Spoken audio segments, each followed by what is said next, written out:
ଝିଅଟିଏ ହେଲେ ସତେ ଯେମିତି ଘରକୁ ଲକ୍ଷ୍ମୀ ଆସିଲା ପରି ଲାଗେ।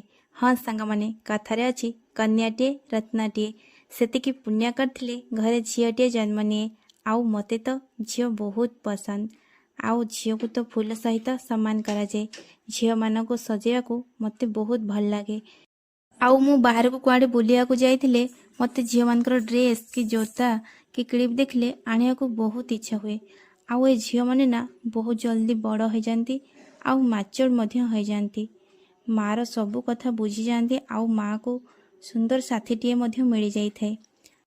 ଆଉ ଝିଅ ଯଦି ବଡ଼ ହେଇଥିବ ତାହେଲେ ସେ ତା ସାନ ଭାଇ ଭଉଣୀର ଯତ୍ନ ନେବା ସହିତ ଘରର ମଧ୍ୟ ଯତ୍ନ ନେଇଥାଏ। ଆଉ ଭଗବାନ ମୋତେ ମଧ୍ୟ ରତ୍ନଟିଏ ଦେଇଛନ୍ତି। ଆଉ ସେ ଏବେ ଚାଲିବା ଶିଖିଯାଇଛି। ଆଉ ଆଜି ମୁଁ ତା ହାତ ଧରି ଚଲାଉଛି, ସେ ଦିନେ ବଡ଼ ହେଇ ମୋ ହାତ ଧରି ଚଲେଇବ। ଝିଅଟିଏ ଥିଲେ ଘର ପୁରୀ ଉଠେ, ନାଚି ଉଠେ। କ'ଣ ସତ କହିଲି ତ? କମେଣ୍ଟସ୍ ମାତ୍ରରେ ନିଶ୍ଚୟ କହିବେ। ରହୁଛି ଜୟ ଜଗନ୍ନାଥ।